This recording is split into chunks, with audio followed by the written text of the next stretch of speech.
Saya memperkenalkan diri saya dulu secara singkat. Saya sebetulnya dosen muda ya, yang kelahiran 91 dan baru menjadi dosen selama 3 tahun. Dan saya kebetulan hobi meneliti dan menulis. Waktu saya S1 dulu, saya kebetulan juga belum mengenal PKM, jadinya saya tidak pernah ikut PKM.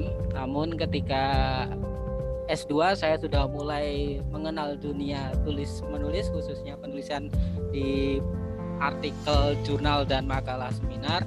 Sehingga pada saat S2 dulu saya berkesempatan membuat sekitar 16 makalah, 8 makalah saya seminarkan di seminar nasional dan 8 makalah di seminar internasional.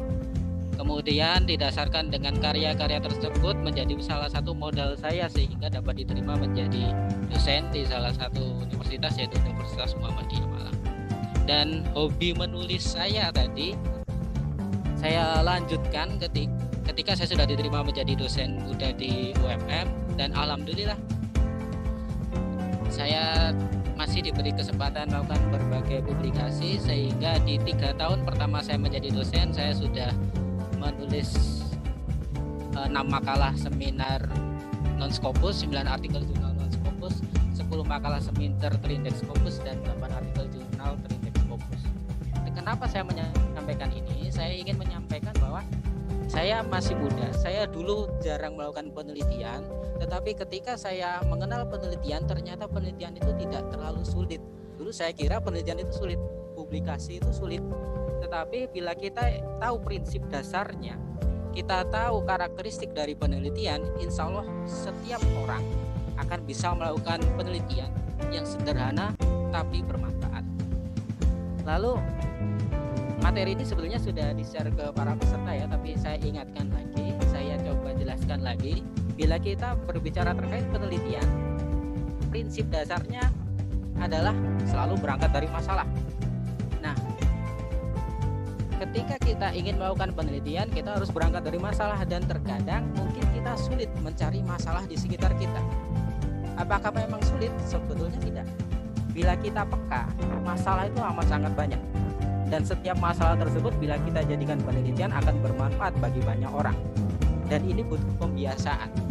Oleh karena itu tidak masalah kita melakukan penelitian sederhana dulu, masalah sederhana dulu. Nanti secara berkelanjutan nanti akan menjadi semacam batu pijakan bagi kita, baik bagi dosen, mahasiswa, atau guru, menjadi peneliti yang menjadi lebih baik. Dan tidak masalah juga ketika penelitian kita sederhana, itu bukan berarti penelitian kita kurang baik.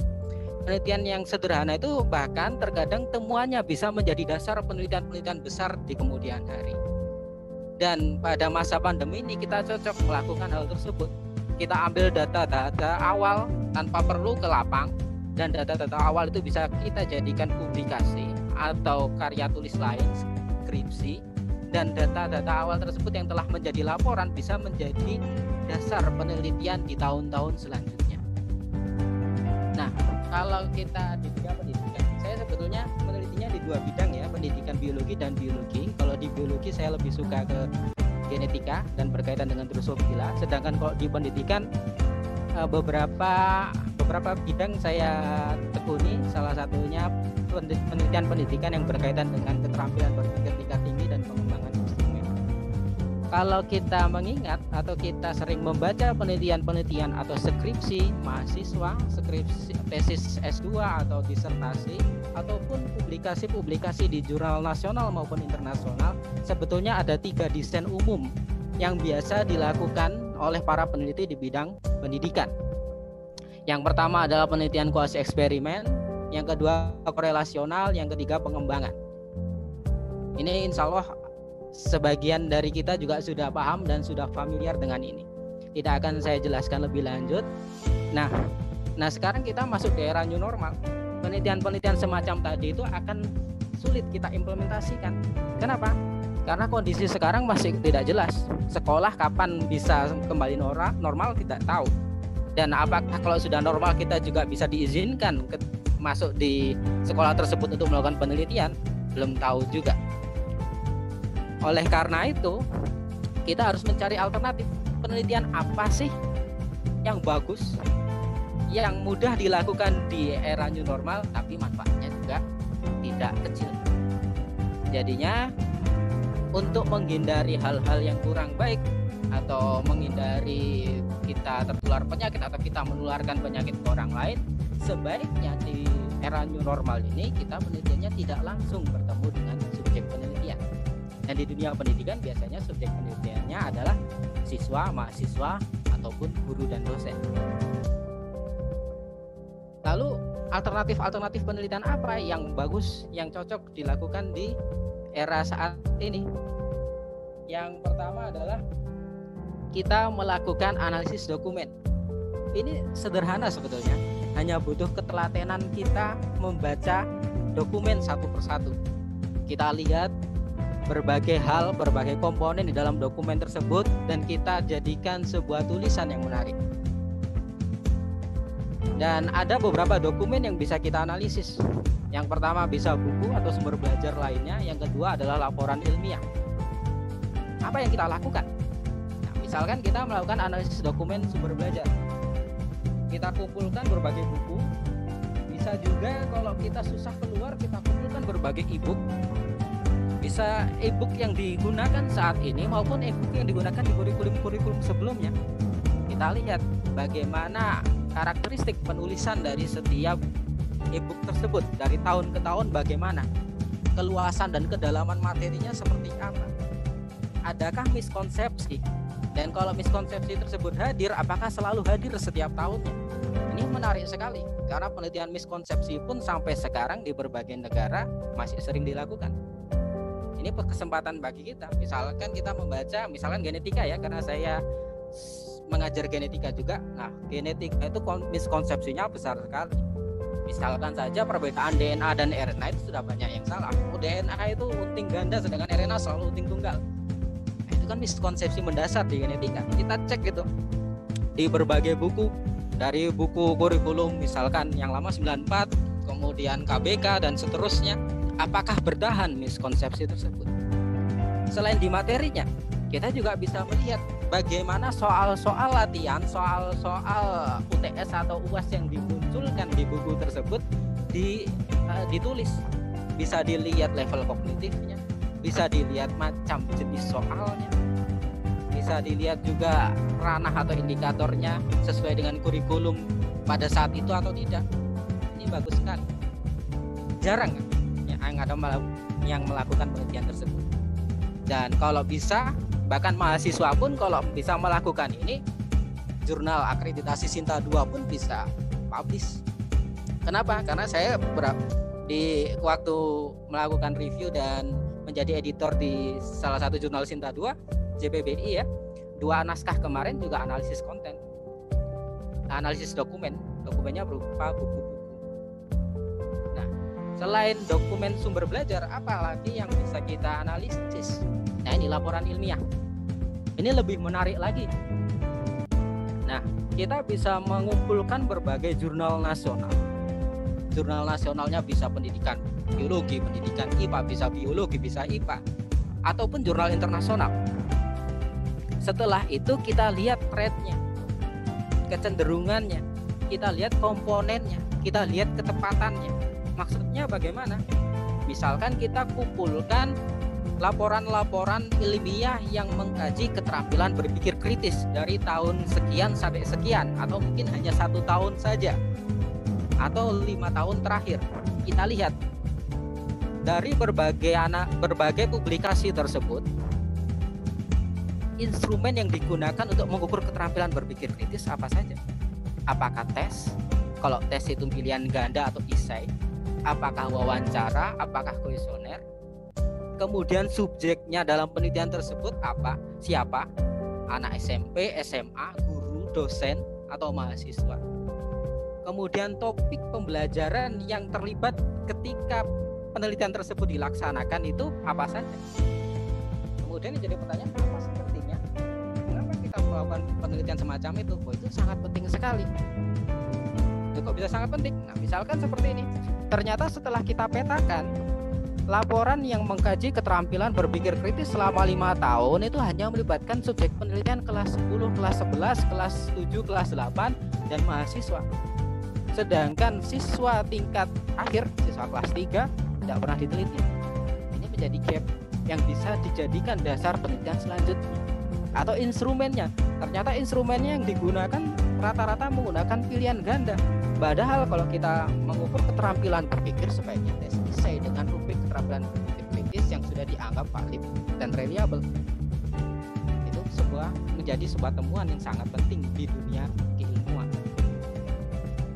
Tahapan utamanya nanti bisa dibaca sendiri. Nah, sekarang saya beri contoh.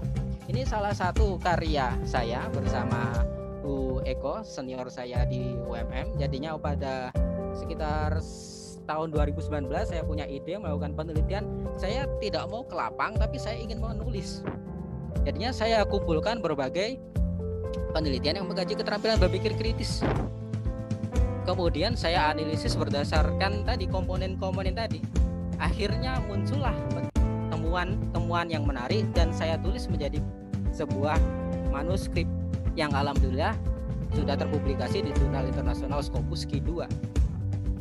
Dan ketika seseorang bisa mempublish karyanya di jurnal terindeks yang indeksasinya tinggi, insya Allah akan memberikan kebermanfaatan yang lebih tinggi. Kenapa? Misalkan ya sekarang indeks yang tinggi adalah Scopus sama WOS. Ketika kita berhasil mempublikasikan naskah kita di jurnal yang terindeks Scopus atau WOS, maka semakin banyak pembaca yang membaca penelitian kita, dan hal tersebut mengimplikasikan semakin banyak juga mereka yang akan memanfaatkan karya kita tersebut, sehingga kebermanfaatan penelitian kita semakin ya. Ini mudah sekali. Saya cuma 1 bulan melakukan penelitian ini dan ini bisa dicontoh oleh mahasiswa-mahasiswa. Dan ada instrumennya, sudah saya buatkan instrumennya berupa semacam rubrik untuk menilai. Untuk hanya tinggal mencentangi saja, oh artikel ini bagaimana, oh artikel yang lain bagaimana. Insya Allah, dan kebetulan ya saya juga 2 bulan yang lalu membuat YouTube. Di YouTube tersebut saya insya Allah secara konsisten akan sharing berbagai hal terkait biologi, pendidikan biologi dan penelitian. Dan insya Allah instrumen yang saya gunakan di penelitian ini akan saya share di YouTube saya sekitar 2 minggu lagi. Nanti bisa diimplementasikan di institusi Bapak Ibu atau adik-adik masing-masing. Nah, ini contoh hasil datanya. Cuma digrafikan seperti ini saja, tapi menarik. Dan insya Allah bermanfaat. Kemudian selain analisis dokumen, alternatif apa yang juga bisa digunakan di era new normal? Penelitian survei. Dengan survei kita bisa meminimalisasi kontak kita dengan responden penelitian kita. Ya, ini manfaatnya bisa dibaca sendiri. Dan seperti yang saya katakan, ketika di era seperti ini sebaiknya kita jangan langsung bertemu dengan sampel penelitian kita. Oleh karena itu survei kita ya sebaiknya ditransformasi menjadi survei online, bisa menggunakan Google Form atau platform quiz online yang lain. Nah, kita akan bertanya, nah, survei itu apa sih? Survei itu secara sederhananya kita mengambil data, mengumpulkan data dari responden yang sudah kita tentukan dan kita lihat kondisi, misalkan kompetensi responden tersebut itu seperti apa, dan kita nanti hubungkan dengan demografinya. Demografi itu apa? Demografi itu karakter dari responden, misalkan gender, laki-laki perempuan, tempat tinggal, kota, kabupaten atau desa kota, kemudian level pendidikan, kemudian mungkin riwayat kesehatan, atau juga pemasukan setiap bulan, itu demografi. Jadinya ketika kita survei, jangan lupa demografinya juga diambil datanya. Semakin lengkap demografinya, semakin bagus dan semakin dalam nanti pembahasannya. Nah, sebaiknya sekarang survei apa? Seperti yang saya sampaikan di awal, penelitian itu selalu berangkat dari permasalahan. Jangan sampai kita melakukan penelitian yang sebetulnya tidak ada masalahnya, nanti tidak ada manfaatnya nanti penelitian tersebut. Nah, kalau kita berbicara COVID, permasalahan apa yang sebetulnya menjadi masalah utama kita saat ini? Salah satu yang sangat nampak adalah masalah literasi kesehatan ataupun literasi COVID. Buktinya apa? Banyak di medsos komentar-komentar yang sebetulnya tidak paham COVID tapi berkomentar, loh orang ini lo nggak kena COVID, nggak dikasih obat tapi kok sembuh. Nah itu kan kelihatan kalau literasinya kurang. Ini ini menjadi masalah. Oh ternyata kelihatannya di Indonesia literasi kesehatan masyarakat itu rendah. Ini bisa jadi masalah yang memberangkatkan kita melakukan penelitian, sehingga kita perlu melakukan survei online kepada siswa mungkin yang habis ini kemungkinan masuk sekolah lagi, kepada guru yang akan mengajarkan pembelajaran lagi tatap muka mungkin di sebagian daerah, kepada mahasiswa yang juga akan melakukan pembelajaran meskipun ada arahan untuk online tapi praktikumnya kemungkinan ada yang tidak online. Kemudian juga kepada dosen yang pada umumnya dosen pun saat ini setiap hari juga masuk. Nah ini contohnya lagi, langsung saya beri contoh real. Ini juga saya dengan tim melakukan penelitian literasi COVID mahasiswa, dan alhamdulillah ini juga sudah publish, sudah terbit di Scopus Q2 juga dan gratis. Ya, di sini nampak terlihat bahwa berbagai sumber sudah dijadikan dasar bagi para responden kita, mahasiswa kami, untuk mendapatkan informasi tentang COVID. Ada dari dosen, malah dosennya sedikit, dari sosial media paling tinggi. Ini bisa kita lihat sumber-sumber apa saja yang menjadi sumber utama mereka mengetahui tentang COVID. Dan ini profil informasinya. Dan sama, karena waktunya terbatas, saya juga sampaikan kepada para peserta. Instrumennya pun bisa Bapak Ibu atau adik-adik lihat di YouTube saya. Instrumen ini sudah saya upload, dia tinggal gampang nanti bisa dilihat di konten saya, dicari saja, nanti diterjemahkan, ditranskrip menjadi tulisan di Word, kemudian diubah menjadi survei online. Udah, kemudian disebarkan ke responden, ketemu datanya, dianalisis jadi skripsi yang cukup bagus. Ini internasional saja diterima. Insya Allah skripsi pun juga bisa menjadi skripsi yang bagus. Ya, kemudian survei apa lagi yang menarik? Sama, masih berkaitan dengan COVID, tetapi kita lihat pengetahuan, sikap, dan praktik atau tindakan responden kita. Ya, sama juga. Jadinya rata-rata penelitian saya ini yang tidak melibatkan responden atau sampel secara langsung, insya Allah dalam kurun waktu 1 bulan 2 bulan sudah menjadi naskah yang bisa dipublikasikan di jurnal internasional yang alhamdulillah rata-rata terindeks Scopus. Ini saya dengan beberapa dosen yang insya Allah di sini juga menjadi peserta webinar ini. Tadi saya melihat Mas Eval kalau tidak salah, kemudian adik tingkat saya yang cerdas ini Muhammad Saifi. Kami melakukan penelitian, analisis survei KAP di berbagai mahasiswa di berbagai institusi. Kemudian kita analisis bagaimana sih pengetahuan mereka, bagaimana sikap mereka terhadap pandemi saat ini, dan apa tindakan atau praktik atau kebiasaan mereka selama pandemi ini berlangsung. Apakah mereka mengonsumsi vitamin, berolahraga secara rutin, kalau sikapnya, apakah sikapnya positif atau negatif, berkaitan kalau ada yang sakit itu didogma sebagai orang yang melanggar peraturan atau tidak. Nah itu komponen itu yang kami tanyakan. Dan ini contoh datanya. Ya. Oke. Kemudian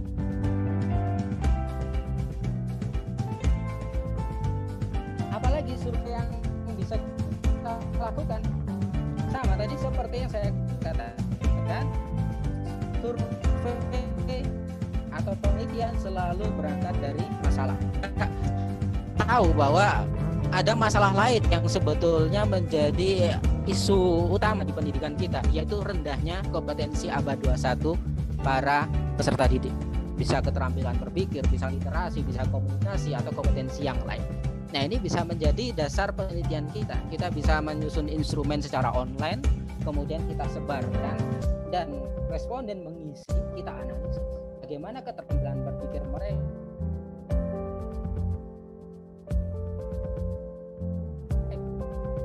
bagaimana literasi mereka, bagaimana komunikasi mereka. Yang mana siswa, dosen atau guru mencari informasi, mereka mencari informasinya di mana, bisa kredibel, bisa dipercaya atau tidak, akurat atau tidak, bagaimana tingkat kepercayaan mereka terhadap informasi yang diterima, bagaimana taktik mereka setelah mendapatkan informasi langsung dibagikan ke orang lain atau dilihat dulu ketepatan dari informasi yang mereka dapat. Ini sangat penting dilakukan dan insya Allah mudah juga dilakukan.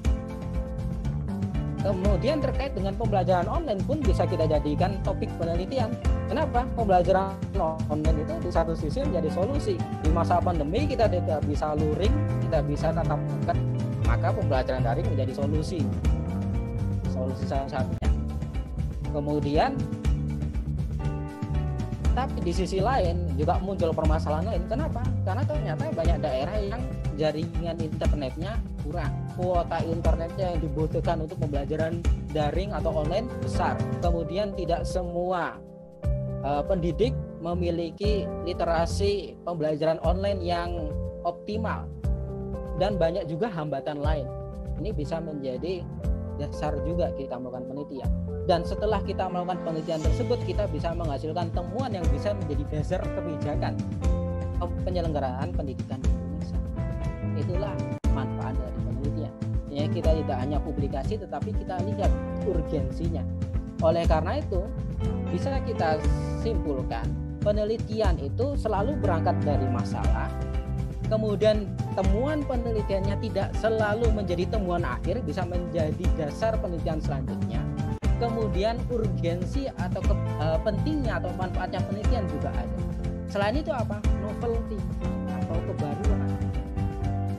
Di situasi pandemi ini situasi yang baru, artinya banyak masalah baru yang muncul. Sehingga kita kalau ingin mencari novelty, insya Allah juga lebih mudah. Kita hanya tinggal peka saja. Dan setiap ada webinar-webinar, kita bisa ikut join, kita bisa mendapatkan ilmu-ilmu, dan kita bisa menemukan atau mendapatkan ide baru untuk masalah-masalah penelitian yang akan kita angkat. Ya, ini saya sampaikan juga. Bisa nanti Bapak Ibu, adik-adik atau teman-teman mengunjungi YouTube saya. Di sini saya insya Allah secara rutin akan mengupload berbagai konten, bisa materi SMA, bisa materi biologi kuliah, bisa instrumen-instrumen penelitian yang sebagian tadi sudah saya upload, bisa teknik analisis data, bahkan insya Allah minggu depan saya juga membuat konten terkait tutorial analisis data. Setahap demi setahap dari awal membuka program sampai membaca akan saya buat. Dan yang terakhir juga konten yang berkaitan dengan bagaimana cara menulis yang baik, membuat pendahuluan yang baik bagaimana, membuat skripsi yang baik, yang bagaimana, abstrak itu seperti apa. Insya Allah akan saya jadikan informasi yang menjadi dasar konten-konten YouTube saya. Nah, yang jadi pertanyaan selanjutnya, lalu kalau tadi saya katakan di pembelajaran sebelum COVID, penelitian biasanya penelitian eksperimen, situasi eksperimen melibatkan 2 kelas atau lebih dibandingkan. Apakah itu masih bisa dilakukan saat ini? Jawabannya bisa. Ya. Bisa seperti apa? Insya Allah akan saya sampaikan di kesempatan lain karena waktunya juga terbatas. Kemudian setelah kita melakukan penelitian, temuan diperoleh, apakah hanya mandek berhenti di skripsi, tesis, disertasi atau laporan? Jangan, ya, rugi. Lebih baik kita ramu menjadi publikasi baik nasional, internasional, seminar. Kenapa? Agar bermanfaat. Semakin kita giat mempublikasikan karya kita, semakin banyak yang membaca karya kita. Semakin banyak yang membaca karya kita, semakin bermanfaat karya tersebut di dunia keilmuan. Begitu. Nah, berkaitan dengan materi yang saya share tadi, kebetulan alhamdulillah tanggal 17 dan 22 Juli saya juga akan melakukan webinar menjadi pemateri di UM dan UIN Sumatera Utara. Ini juga bisa menjadi kelanjutan dari materi yang saya sampaikan pagi ini. Pagi ini saya menyampaikan desain-desain penelitian yang cocok diimplementasikan di era saat ini. Tanggal 17 Juli besok saya akan sharing bagaimana kita mencari masalah dalam dalam penyelenggaraan pendidikan di era new normal. Dan di UIN Sumatera Utara ini penting juga. Jadi saya katakan kalau kita sudah melakukan penelitian, apa yang kita lakukan? Berhenti atau hanya untuk ujian skripsi atau apa? Jangan, kita lanjutkan ke publikasi. Nah, di tanggal 22 Juli ini nanti akan saya share bagaimana caranya mengubah data penelitian yang sudah kita kumpulkan di era new normal ini menjadi publikasi yang bermanfaat. Bisa masuk nasional maupun internasional. Ya, ini mungkin bisa di screenshot atau apa, bisa menjadi tambahan materi-materi bagi adik-adik mahasiswa yang mau skripsi, bagi dosen-dosen yang mau melakukan penelitian, atau bagi guru-guru juga yang ingin melakukan penelitian. Karena penelitian itu tidak hanya terbatas untuk dosen, tapi semua bisa melakukan penelitian. Semua bisa memberikan kebermanfaatan di dunia keilmuan. Dan penelitian merupakan salah satu jalan untuk mencapai hal tersebut. Demikian materi dari saya, dan terima kasih atas kesempatannya.